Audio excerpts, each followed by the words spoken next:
25th of Kislev, in the year 167 BCE, the people of Jerusalem awoke to a shocking reality. A sacrifice to the Greek god Zeus has been offered on the altar of God in the Holy Temple. The commandments of the Torah were outlawed, and the Jewish faith faced an existential threat unlike any it had known before. Behind the repressive campaign stood a ruthless, domineering Hellenistic king, a champion of Greek culture, Antiochus IV Epiphanes.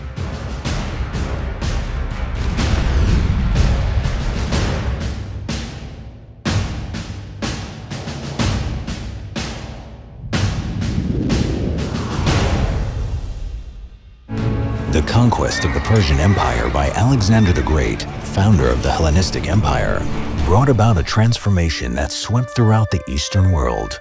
Hellenism flourished. Throughout the empire, Greek-style cities, polis, emerged, just like in Greece itself.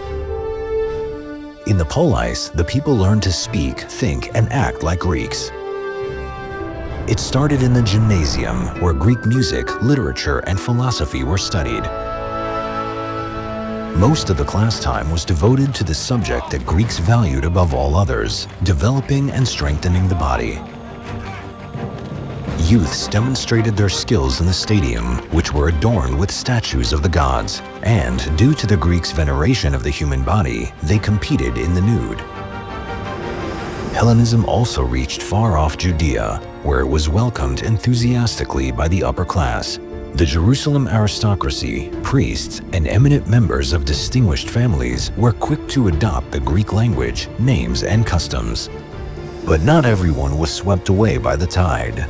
The public nudity, obsession with the human body, and idol worship that appeared everywhere offended Jewish values of morality, modesty, and belief in one God. Alexander and the kings who succeeded him practiced tolerance and did not force Hellenistic practices on the Jews.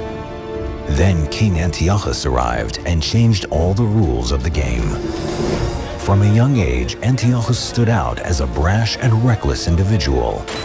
Behind his back, he was mocked by his peers, who referred to him as Epimanes, the madman.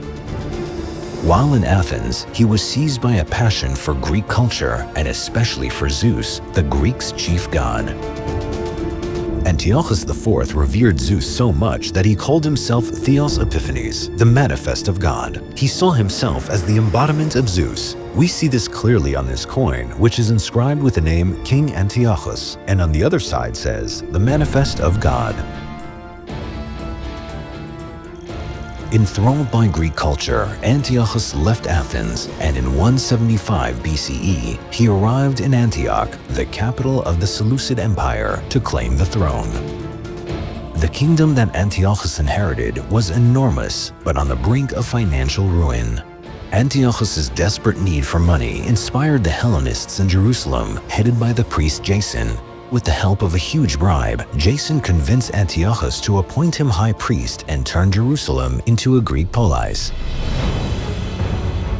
Jerusalem changed at a dizzying pace. Within the city walls, a gymnasium, a stadium, and the other institutions of the polis were built.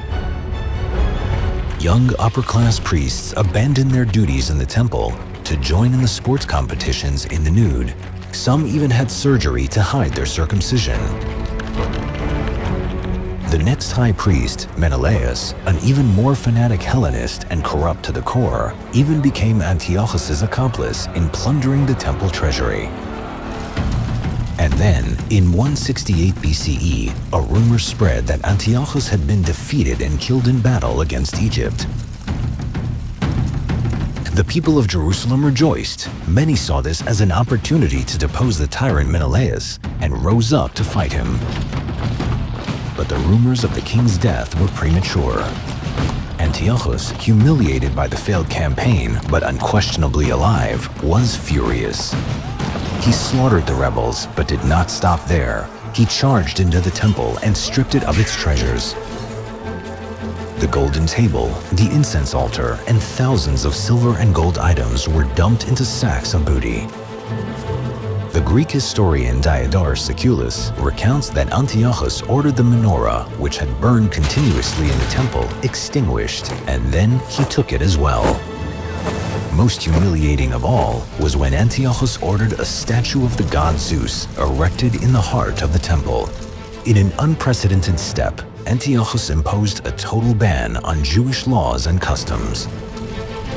Torah scrolls were burned. Armed soldiers went around forcing the Jews to eat forbidden foods, desecrate the Sabbath and festivals, and offer sacrifices to Greek gods. The temple itself became a center of pagan promiscuity and debauchery. Many refused to obey the decrees and heroically stood up to the Seleucid troops. They paid a terrible price. Mothers who circumcised their sons were slaughtered together with their children. Young people who refused to bow down to idols were brutally tortured and killed before their parents' eyes. But there were some Jews who refused to go quietly to their death.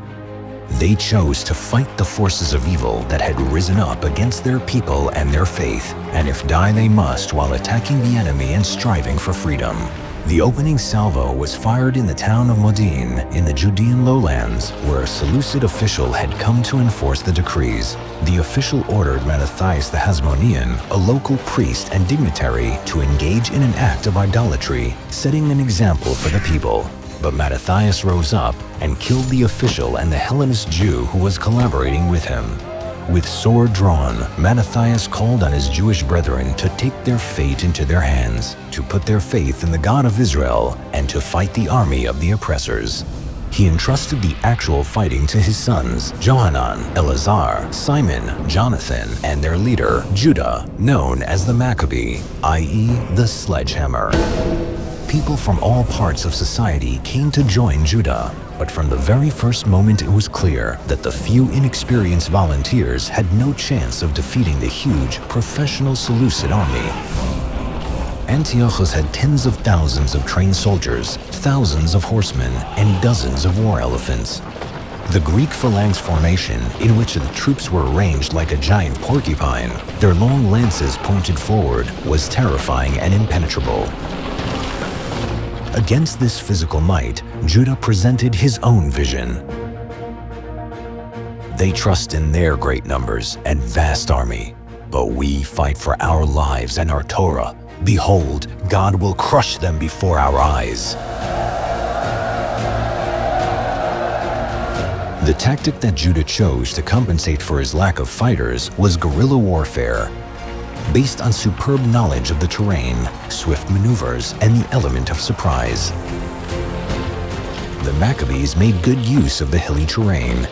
In the narrow mountain passes and steep inclines, where the cumbersome phalanx formation was useless, they devastated the enemy troops. In a series of brilliant battles, Judah defeated the local forces sent against him and even the royal army that came from Antioch. His victories on the battlefield earned Judah Maccabee the admiration of military commanders around the world. At the prestigious U.S. Military Academy at West Point, a statue of Judah is on display along with statues of other great military leaders, such as Julius Caesar, Alexander the Great, and Napoleon Bonaparte. But never for a moment did Judah forget what he was truly fighting for. After 3 years of war, on the 25th of Kislev, 164 BCE, the same date on which Antiochus had desecrated the temple, Judah rushed onto the Temple Mount and purified the temple. The menorah that the Maccabees lit and the miracle of the small jar of oil that sufficed for 8 days became symbolic of the triumph of the Jewish spirit over the forces of evil. A tiny light that broke through the vast darkness, a light that would shine in Jewish homes on Hanukkah for millennia, becoming the emblem of the state of Israel and a source of inspiration for generations. תחנות ההכרעה כאן קודקוד, העיניים דומות והלב פועם בעוצמה. כאן בכיכר פלסטין, הכיכר של מרכז העיר, מרכז השלטון והסמל של החמאס. כאן בכיכר הרוח הזו, אנו ניצבים בגאווה, בראש מורם ובעוצמה, להדליק נר ראשון של חנוכה. נאיר את העיר עזה, האפלה והחשוכה, באור שלכם, באור של תואר, באור של טוב, ובאור של תקווה ושלום למען מדינת ישראל היקרה שלנו. המשיכו להעיר ולגרש את החושך עד לניצחון.